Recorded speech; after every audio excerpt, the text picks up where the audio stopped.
The Department of Defense announced Wednesday that they were establishing 2 task forces to review its COVID-19 vaccine mandate.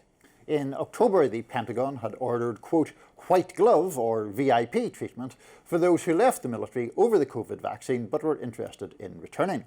And then on Wednesday, the Department of Defense's Undersecretary Anthony Tata spoke about the new initiative. Let's watch. And the big announcement today is the establishment of 2 task forces that will review the policy development and implementation of the COVID-19 vaccine mandate.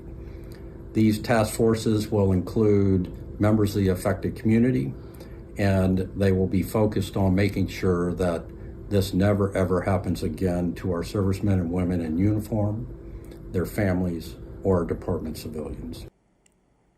CNN reported in October that as of May, only 13 of the 8,000 service members who were removed had returned under the Pentagon's reinstatement policy. In 2021, the Pentagon required the COVID vaccine for the troops, especially those abroad. Congress then overturned the policy in 2023. Meanwhile, Pfizer's COVID vaccine sales have dived 25% after the CDC stopped recommending the shot universally, instead leaving the decision as to whether to get it up to patients. Advisors chosen by HHS Secretary Robert F. Kennedy Jr., of course, made those new guidelines. Yes, well, I am glad for this policy of bringing back the people who resigned over the vaccine mandate. Look, I don't necessarily object to the government having some right with respect to its own employees. I mean, especially people who want to serve in a service capacity do give up certain rights they are entitled to do that for unit cohesion and unity if there's a good justification for it. But as it turned out, the COVID vaccine is mostly a personal health decision, and I don't support. There isn't enough of a public health justification, in my view, to say you should have to get it to be part of government service or part of military service or anything else, because it doesn't stop anyone else from getting it. It's about your individual health profile, and if you don't want to get it, it's none of my problem. So, as you know, you and I have a philosophical difference on the mandate question, quite aside from the efficacy or otherwise of the COVID version.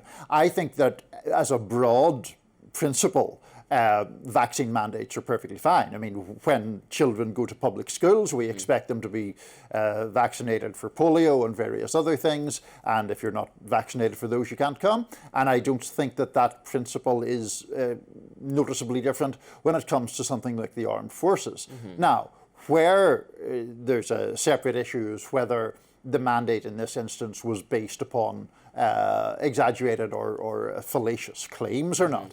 That seems to me a different question. But I mean, I am not opposed to vaccine mandates. Well, I mean, I guess I'm not opposed in this circumstance either. For schools, for government employment. My opposition to the Biden vaccine mandate was, well, I don't think the president should have the power to declare this without. It should have been. Congress got to pass a law. It was clearly, it was not, to my mind, the Supreme Court agreed with me, in keeping with OSHA's authority. And also, it applied to private workers, which I just oppose.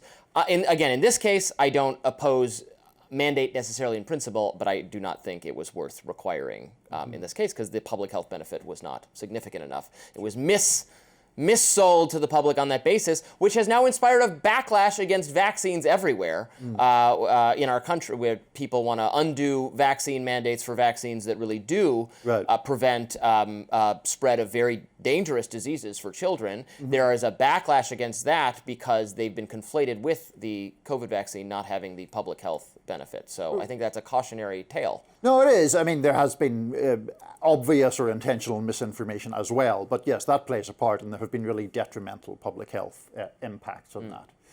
Next on Rising, I will be diving into Zoran Mamdani's historic win in the New York City mayor's race, converting Robbie to democratic socialism. Can't wait for that. Stick around for that.